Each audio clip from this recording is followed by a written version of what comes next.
Alors, le cas que je vais vous présenter aujourd'hui est à propos de quelqu'un qui souffrait de beaucoup de brûlures d'estomac. Et la raison pourquoi j'ai choisi les brûlements d'estomac, c'est parce que, je ne sais pas si vous saviez, justement, je l'ai partagé cette semaine sur les médias sociaux, mais les maux d'estomac sont un problème qui affecte au moins une fois par semaine jusqu'à 20% de la population. Donc, c'est quand même assez prévalent et souvent, ces personnes-là, ça va les empêcher de dormir, ça va aussi créer de la fatigue à ce moment-là, puis ça donne souvent un inconfort qui est quand même assez long, souvent que ce soit pendant les repas, même des fois après les repas, puis même des fois plusieurs heures après les repas, donc ça va souvent impacter beaucoup la qualité de la vie. Et ce qui est en fait le plus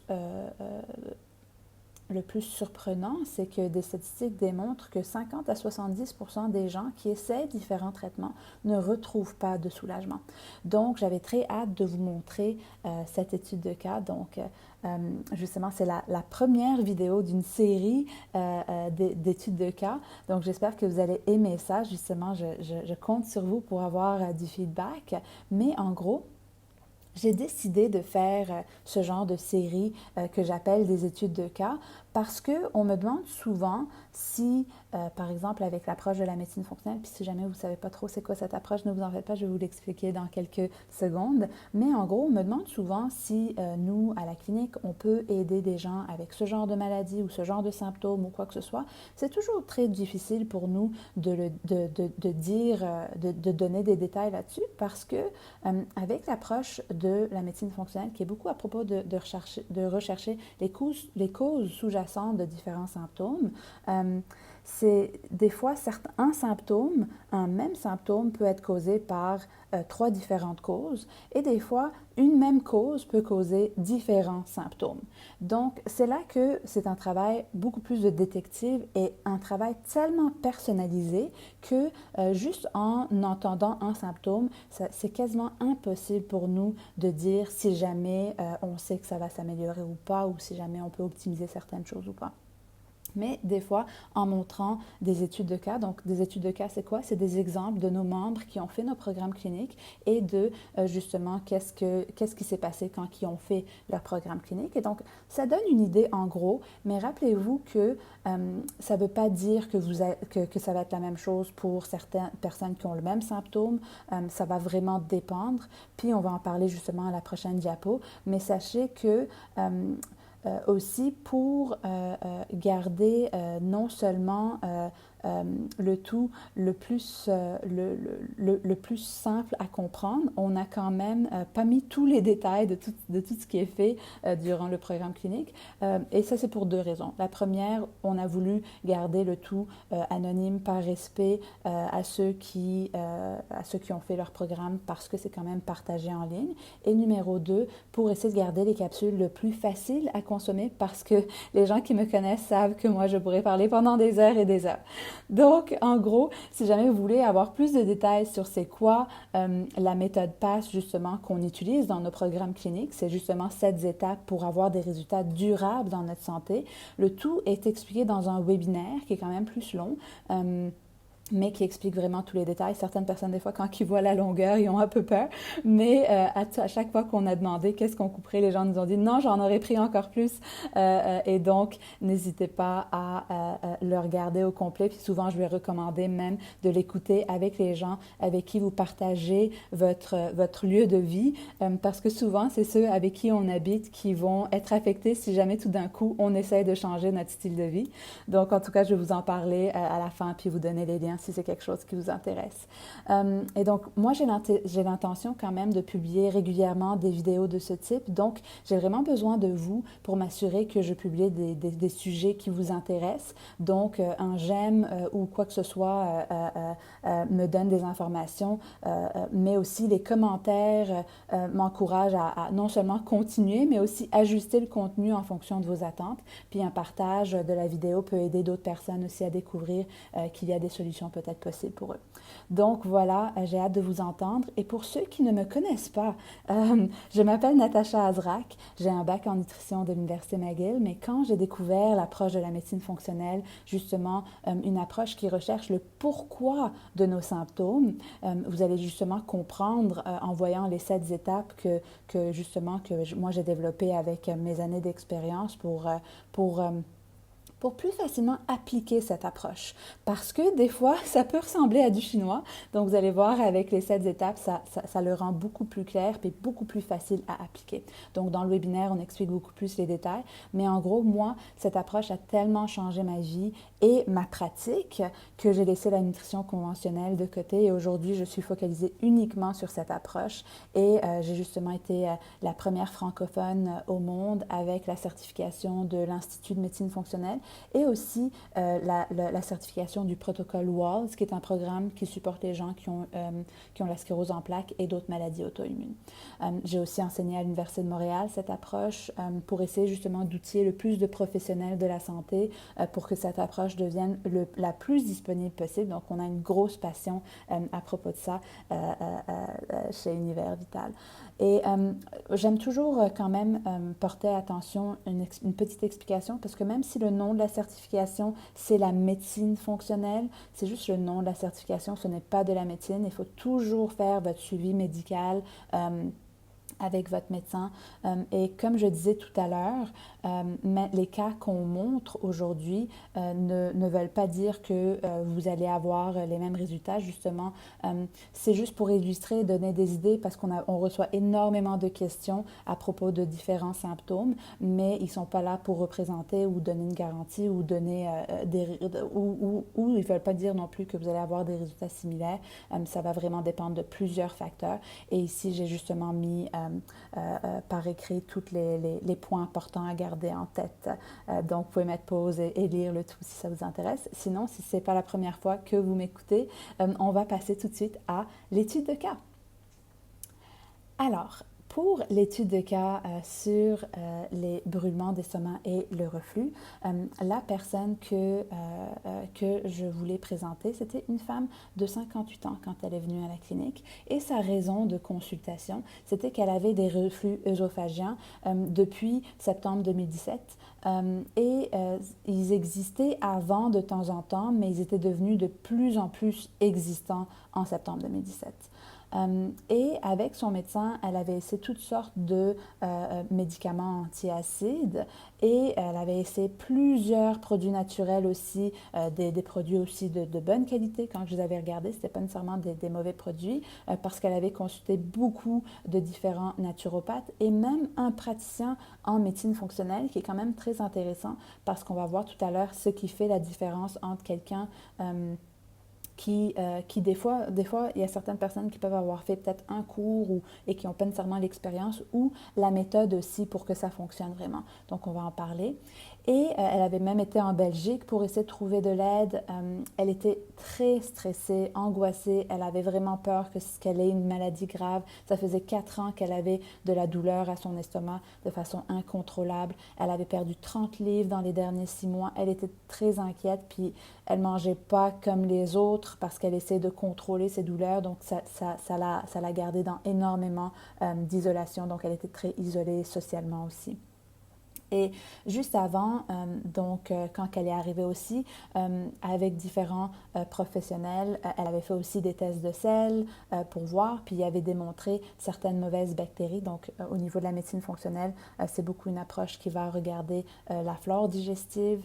Et donc, en gros, elle avait fait des tests de sel, mais des fois, ce n'est pas les bons tests de sel parce que le test qu'elle avait fait n'avait pas une culture de sensibilité ou de résistance, donc qui font pousser la bactérie pour savoir exactement comment l'éliminer pour celle qu'on a dans notre système.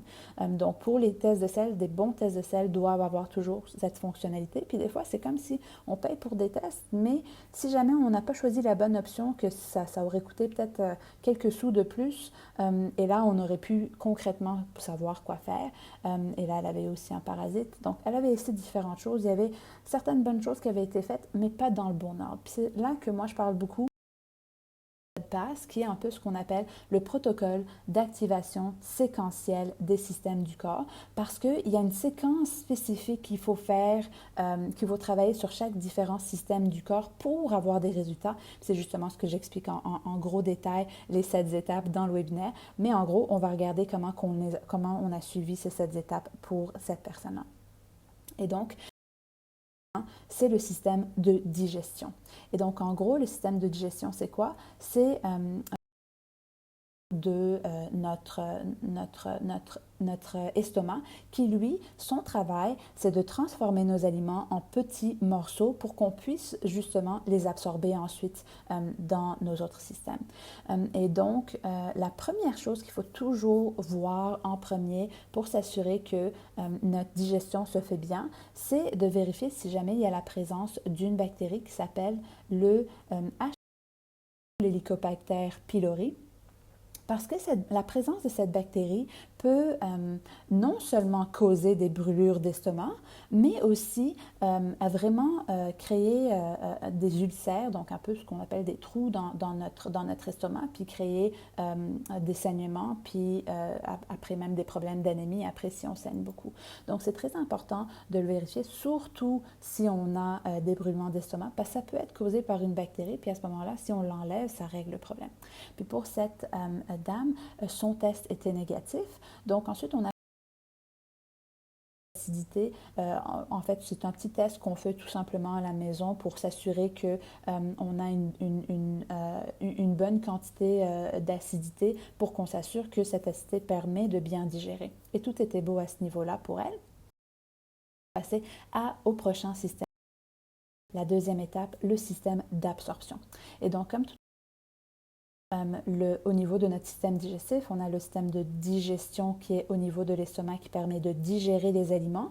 Ensuite, on a le petit intestin qui est au milieu ici, donc de l'estomac. Une fois que les aliments sont digérés, ils vont se retrouver dans le petit intestin. Puis le travail du petit intestin, c'est d'absorber nos nutriments, d'accord?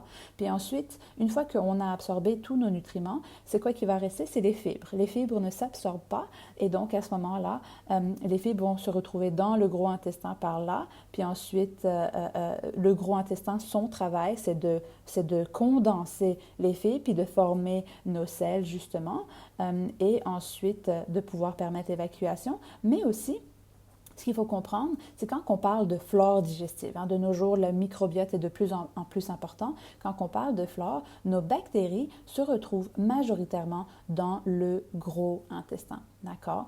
Il n'est pas supposé en avoir de bactéries dans le petit intestin. La flore digestive est majoritairement dans le gros. Il y en a un tout petit peu dans le petit intestin, mais c'est majoritairement dans le gros.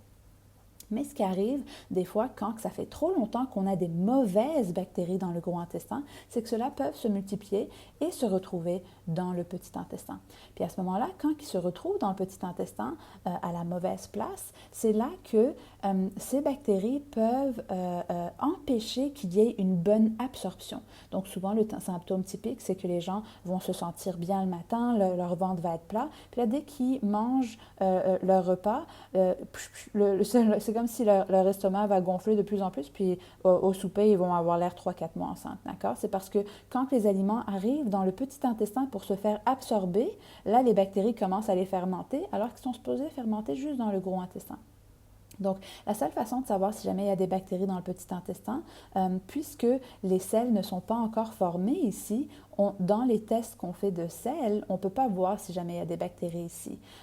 Et donc, la seule façon, c'est de le faire indirectement en buvant une solution d'un sucre qui va nourrir les bactéries. Puis si jamais il y a des bactéries ici, quand les bactéries vont se nourrir de ce sucre, ils vont le fermenter puis créer des gaz. Puis ces gaz, après, ils vont remonter, puis on va pouvoir les tester au niveau de la respiration.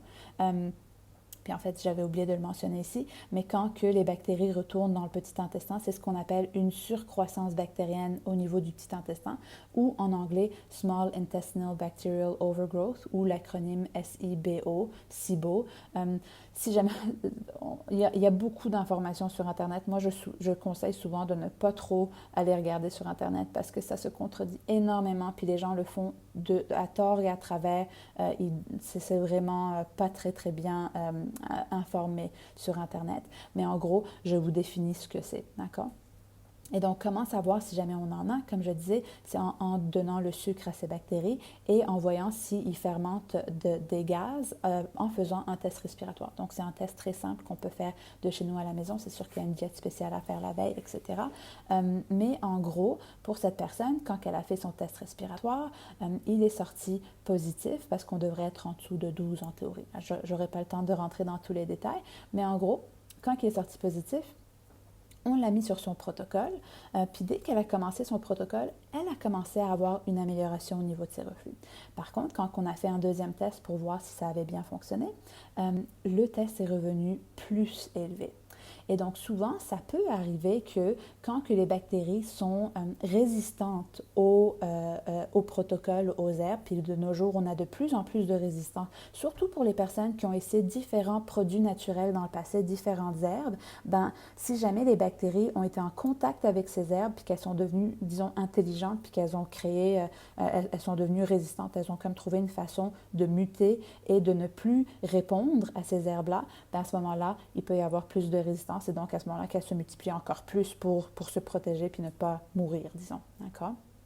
Et donc, c'est pour ça que c'est important souvent d'être encadré et d'être vraiment dans un programme où il y a quelqu'un qui peut vous dire justement qu'est-ce qui peut être, qu'est-ce qui est normal, qu'est-ce qui l'est pas, qu'est-ce qu'on peut faire. Parce que des fois, ça peut être très décourageant quand on peut s'empirer. Puis des fois, c'est ça qui peut arriver aussi parce que des fois, il faut détruire avant de reconstruire parce que le plus gros problème avec la présence de cette bactérie dans le petit intestin, c'est que non seulement elle empêche l'absorption des nutriments, mais en plus, elle empêche elle crée en fait beaucoup d'inflammation, mais aussi, c'était quoi que je voulais dire par rapport à ça?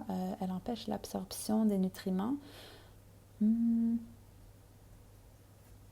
me rappelle plus. Mais en gros, ça peut créer un peu plus de problèmes sur le long terme. Ah oui, et en plus, quand que ces bactéries sont présentes, ça fait que peu importe si jamais on a des mauvaises bactéries dans le test de sel, donc par exemple un peu comme cette dame, elle avait fait une analyse de sel pour voir si elle avait des mauvaises bactéries, mais si jamais on a d'autres bactéries sur le chemin, ben, quoi que ce soit qu'on prend comme protocole, c'est ces bactéries dans le petit intestin qui en premier qui vont prendre qui vont répondre au protocole.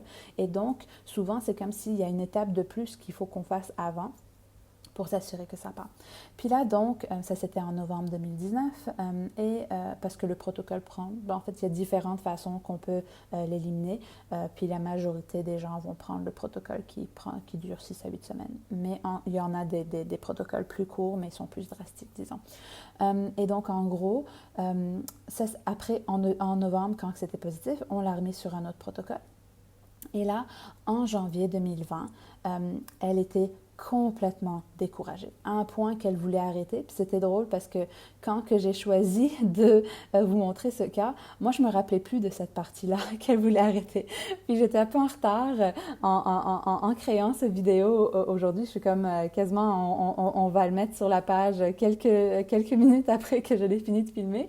Mais en gros, c'était ce matin que je regardais pour créer un peu son étude de cas et j'avais complètement oublié qu'elle voulait arrêter parce que vraiment, elle, ça faisait 4 ans qu'elle contrôlait son alimentation, qu'elle faisait différents protocoles. Elle se sentait saturée et elle sentait vraiment qu'elle avait besoin d'un relâchement. Puis comme elle se sentait déjà un peu mieux avec le premier protocole, elle avait moins de brûlements dans sa bouche, elle sentait quand même qu'elle avait encore quelque chose dans son système, mais c'était moins présent. Et là, elle ne voulait plus faire de protocole ou de test. Et donc, c'est là que ce qu'il faut comprendre, c'est que disons qu'on a éliminé les bactéries dans le petit intestin, mais on n'a pas éliminé les bactéries qui l'ont causé. La cause, c'était quoi? C'était qu'il y avait des mauvaises bactéries dans le gros intestin qui se sont multipliées et qui ont migré dans le petit intestin.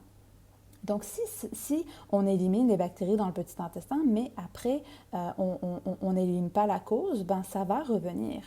Puis le problème, c'est quand il y a beaucoup de fermentation dans le petit intestin, des fois, la fermentation peut compresser l'estomac, ça peut prendre plus de place ici et créer justement le reflux qui remonte. Donc, des fois, oui, on va enlever les bactéries ici, mais si on n'a pas enlevé la cause, ça va revenir en dedans de quelques mois. C'est pour ça justement que sur Internet, tous les blogs, disons, qui parlent sur le SIBO, ça dit que ça revient tout le temps parce que personne ne travaille sur la cause dès que les bactéries sont éliminées. C'est vraiment une question de timing. C'est pour ça que je parle que c'est tellement, tellement important d'être encadré puis de savoir faire les bonnes choses au bon moment parce que si jamais on ne le fait pas au bon moment, c'est là qu'on peut avoir à refaire des protocoles. Puis rappelez-vous, ça c'est de la destruction. Donc la destruction, il ne faut pas la faire trop de fois non plus. Et donc, à ce moment-là, c'est là que je disais, OK, regarde, je sais que tu veux plus faire de protocole, tu veux plus faire de tests non plus, mais c'est là que je lui ai conseillé de au moins faire le test de sel parce que ça permettrait de savoir, OK, si jamais il en reste plus, ben au moins si jamais aussi il en reste plus grand-chose au niveau du test de sel, qu'on n'aurait pas, c'est comme si ce test-là, il m'aurait donné une idée de c'était quoi la cause, puis si jamais on avait encore beaucoup de travail à faire ou pas beaucoup, puis que ça vaille la peine qu'on continue juste cette petite partie pour qu'au moins ça ne revienne pas, puis qu'elle n'ait pas besoin de refaire la partie la plus longue.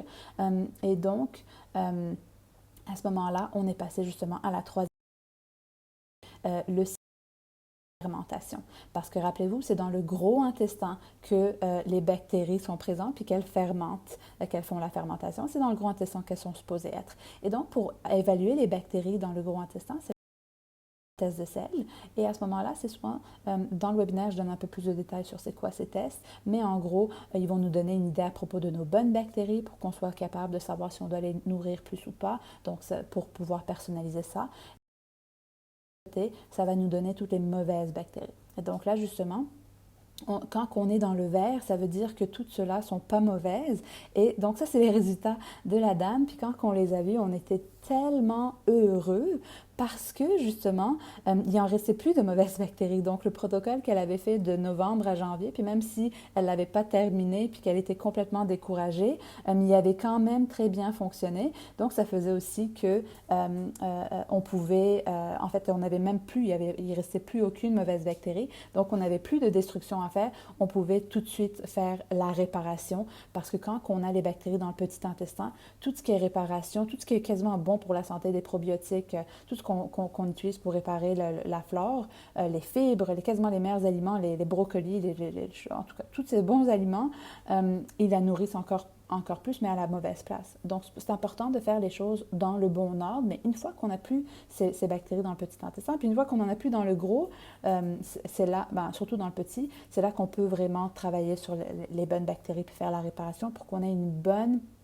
fondation de nos bonnes bactéries et que justement, on soit capable d'avoir une bonne protection.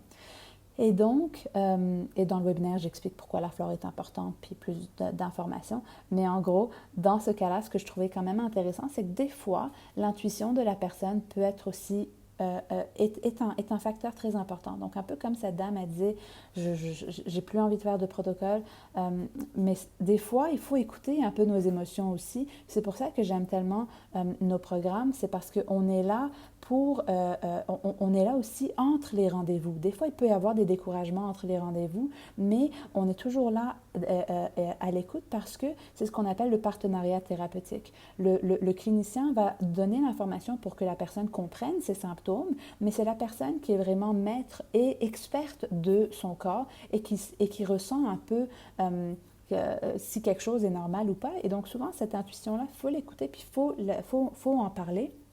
Et donc, cette personne avait l'impression justement qu'elle n'avait plus besoin de faire les protocoles, mais c'est sûr que c'était un découragement accumulé de plusieurs années. Mais en gros, c'était pas mauvais parce qu'on avait terminé la méthode de destruction. Puis c'est sûr que si jamais on avait fait les tests SIBO, etc., on serait arrivé aussi aux mêmes conclusions, mais quand même, on était très contents. Et donc, à ce moment-là, on a célébré ensemble, on était tellement heureux.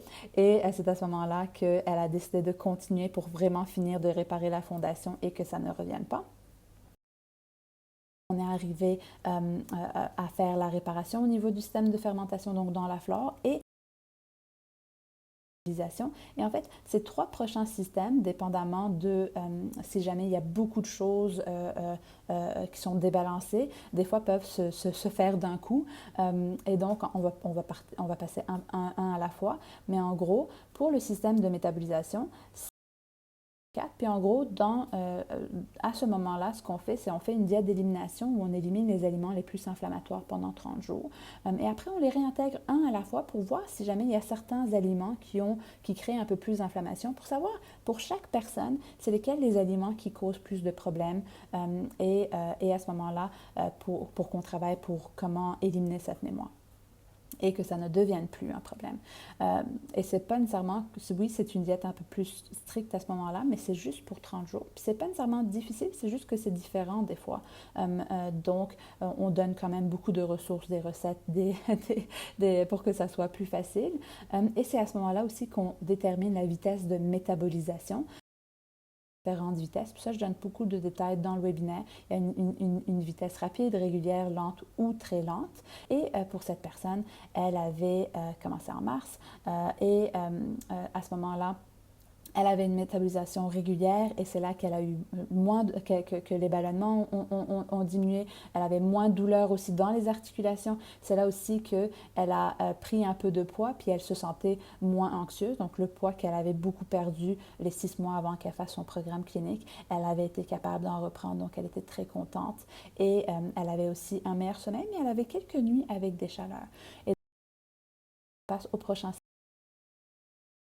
C'est là aussi qu'on va regarder s'il y a une bonne production d'énergie au niveau de nos centrales d'énergie dans chacune de nos cellules, mais aussi dans la production hormonale.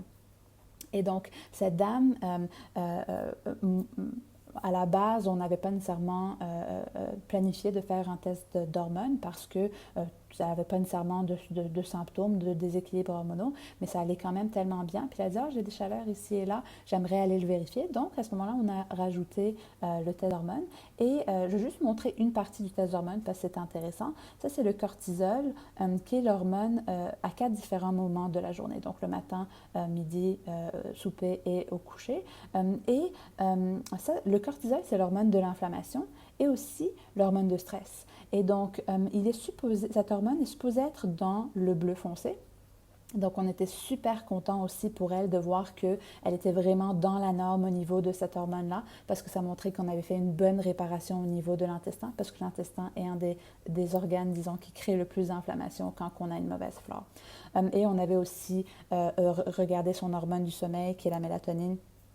Et donc, on l'a aidé à le rebalancer. Et c'est là que un meilleur sommeil, mais ensuite, quand on au système d'optimisation, qui est en fait, quoi que ce soit qui reste encore comme symptôme, c'est là qu'on travaille. Ben, comme son sommeil s'était beaucoup amélioré, il ne restait plus grand-chose à améliorer. Et donc, on avait quasiment atteint tous les objectifs et plus, parce qu'à la base, elle était venue juste pour ses problèmes de reflux. Et donc, à ce moment-là, on qui est le système de maintien. Et donc, ce système-là, c'est vraiment de donner toute l'information à propos de quoi faire pour, si jamais il y a des situations qui arrivent dans notre vie qui pourraient défaire ce qu'on a réparé, comment les gérer et de créer aussi un plan long terme pour que ça soit très facile à savoir quoi continuer, puis pour continuer à avoir des bons résultats. D'accord? Et donc, c'était drôle parce que récemment, ça fait 6 mois qu'elle a terminé son programme et elle nous a envoyé un petit message qui disait que vraiment, ça avait changé sa vie. Puis si jamais vous voulez lire le tout, vous pouvez mettre ça sur pause et lire les détails. Mais vraiment, qu'elle conseillait vraiment de faire cette approche si jamais ça faisait des années qu'on essayait différentes choses. Et donc, le mois prochain, je vais faire une étude de cas sur une personne qui avait un cholestérol incontrôlable, mais la semaine prochaine, on va aussi faire l'étude du mois. Donc, à chaque mois, je vais présenter une étude de cas, puis à chaque mois aussi, je vais me présenter une étude scientifique qui est intéressante. Et parce que le mois prochain, en fait, ce mois, non, le mois d'avril exact, c'est le mois de sensibilisation de la maladie de Parkinson. J'ai décidé de vous partager une étude scientifique sur cette maladie. Et donc, pour recevoir les notifications à propos quand que ces vidéos sortent, n'oubliez pas de nous suivre et d'activer les notifications, que ça soit sur YouTube, sur Facebook. Je vous ai montré un peu comment faire, que ça soit sur le téléphone pour activer justement les notifications, ou sur l'ordinateur. Et ensuite, sur Instagram aussi, de pouvoir suivre, mais aussi de cliquer sur la petite cloche, puis ensuite d'activer les notifications pour ne rien manquer. Parce que si on ne se suit pas, c'est pas toujours qu'on voit le tout, parce qu'il y a beaucoup de choses sur les réseaux sociaux. Et votre feedback est vraiment très précieux pour moi. C'est vraiment vous qui me permettent de m'assurer que je publie vraiment des sujets qui vous intéressent. Donc, n'oubliez pas de faire des j'aime ou pas pour savoir si jamais les informations sont précieuses, les commentaires qui m'aident à non seulement savoir comment ajuster le contenu, mais aussi m'encouragent à continuer, et aussi de partager les vidéos si jamais vous voyez que ça pourrait aider d'autres personnes qui ont peut-être vécu une situation similaire. Et si vous voulez comprendre tous les détails de la méthode PASS, on a un webinaire gratuit. Donc, comme je le disais, c'est un webinaire qui est long, mais super intéressant. À chaque fois qu'on a demandé ou coupé, tout le monde nous disait nulle part, puis j'en prendrai encore plus. Et donc, on a mis le lien dans la description. Et comme je disais, on conseille fortement de l'écouter avec ceux qui partagent le même lieu de vie, surtout parce que si jamais c'est ces personnes-là souvent qui vont être impactées par des changements d'habitude qu'on fait. Donc, souvent, c'est intéressant qu'ils comprennent pourquoi on est en train de faire ces changements-là si jamais on veut les faire. Donc, voilà, j'espère que vous avez beaucoup apprécié et on se voit la prochaine fois. Bye!